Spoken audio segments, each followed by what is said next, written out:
Hey guys, thanks for watching. Today we're going to teach you guys how to catch some backcountry fish. Today is our second day of the trip. We got in a little bit late last night, but I did get some fishing in before I went to bed, and I caught quite a few, so I think today's going to be really good. Fly fishing the backcountry can be amazing. It's so beautiful, and the catch rates can be very high depending which lake you go to. So I'm going to teach you guys all my tips and tricks, and if you guys enjoy this video, please consider liking and subscribing.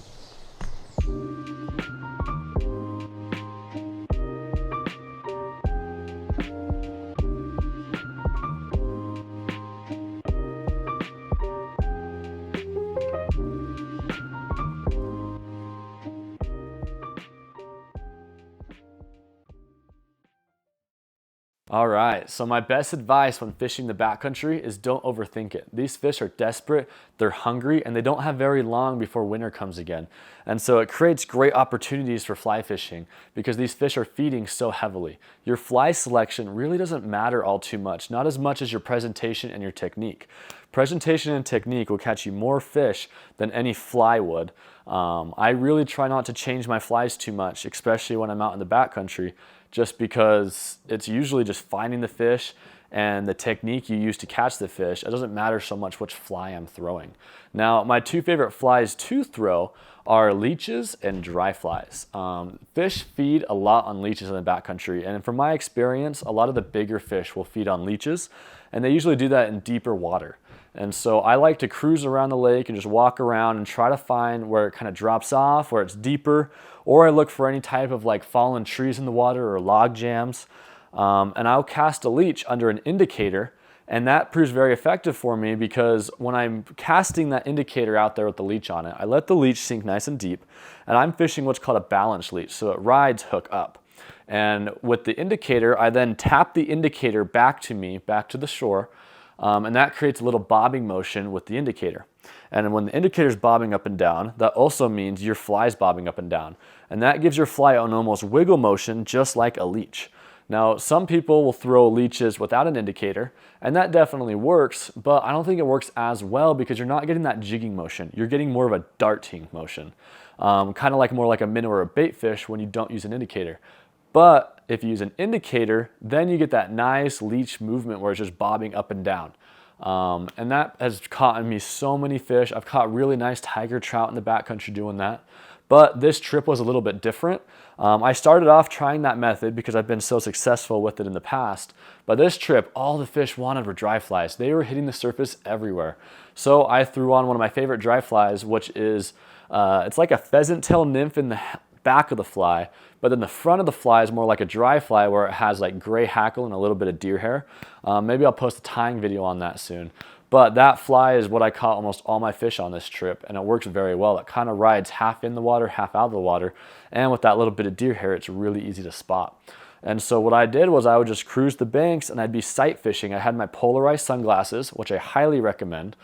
They help take that surface glare off the water so you can see those fish. And so I would just sight fish those, they were cutthroat trout in this lake. I would sight fish them as they were cruising along the banks, and I would cast out and try to lead the fish about 5 feet, meaning that I'd cast 5 feet in front of where the fish is going. That way my line doesn't spook the fish. And usually as long as I got the fly in the path of the fish, they almost always took it. Like I said, they're really not that picky in the backcountry. Alrighty, so today was a great day. I caught a lot of fish, probably caught over 50 or so.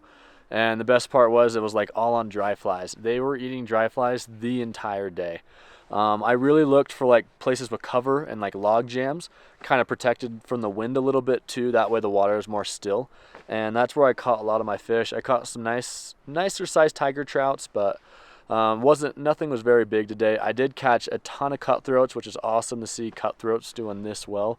They've been pushed out by so many other species of trout that they don't even have room in their own habitat. So it's really cool to see cutthroats doing so well in this lake up here. And then mosquitoes, they have been absolutely horrible, probably the worst I've ever seen. But to be honest, like, it's so worth it. Like, look at this view.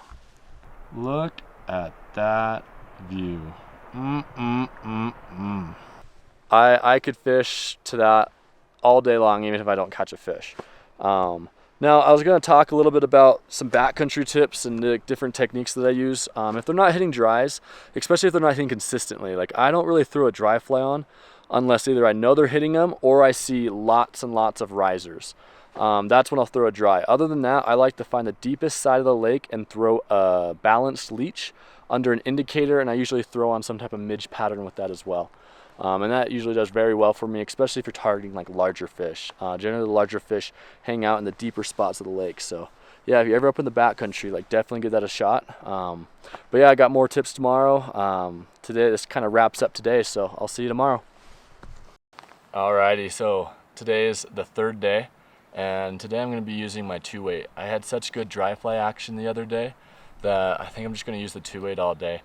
It's a lot of fun dry fly fishing on this thing. This one's from Moonlit. I got this blank from them, and then I custom built this rod. But they sell this rod individually. If you don't build rods, you can buy it on their website as well. They sell just the rods, but then they also sell the blanks. And it really is a really fun rod to cast. So I'll link that below if you guys are interested, but I'm excited to get on some fish on this 2-weight, so I'm going to get at it.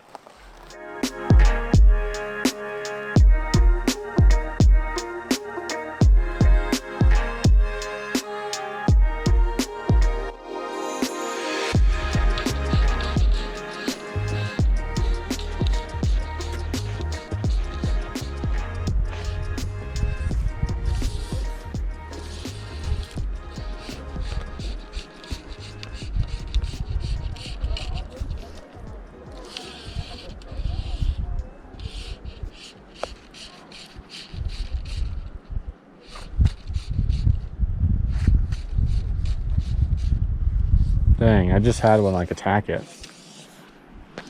Oh, I can't believe I missed him. Sucks.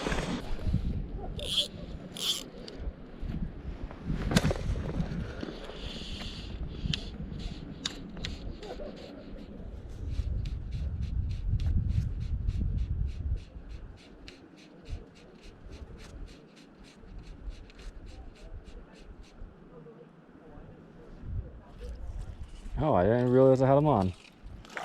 Fish on! Calm down, buddy. Calm down. It's okay. Calm down.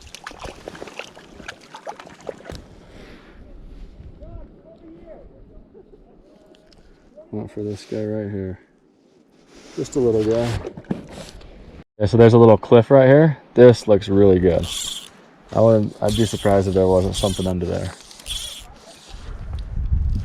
We cast it like right in line with that cliff. Now I've noticed that this lake, these fish, they're really close to the banks. I thought they'd be a little further out, but they're just hiding in like just these little nooks and crannies. So they're really not far off from the bank, but they're kind of hiding under cover. Nothing. Try one more time.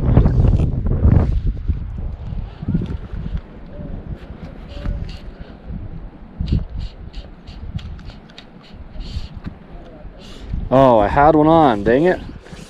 I just missed him. I need to watch my dry fly a bit better. Alright, so one of my other tips when backpacking is if you're fishing a lake and you're not having any luck, look around the lake and try to find where the river enters the lake or where the river exits the lake. And I usually have a lot of luck. I think there's just more oxygen that comes through. Moving water brings more food. I'm not really sure the exact reason, but whenever I find the entrance to a lake, that's usually like my favorite spot. And then the exit can be really good too. So when you're fishing and you're scouting out a lake and you're not really seeing much, hike around till you find the entrance and the exit, and hopefully that'll give you success.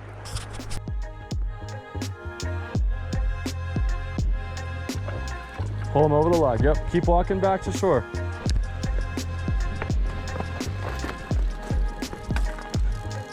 Hey Pete, you want another fish? Not tonight? Yes, buddy, bring him over to me. Show him, Luke. Show him. Show me the camera. Show the GoPro. Nice, buddy. All right, let him go. Yes.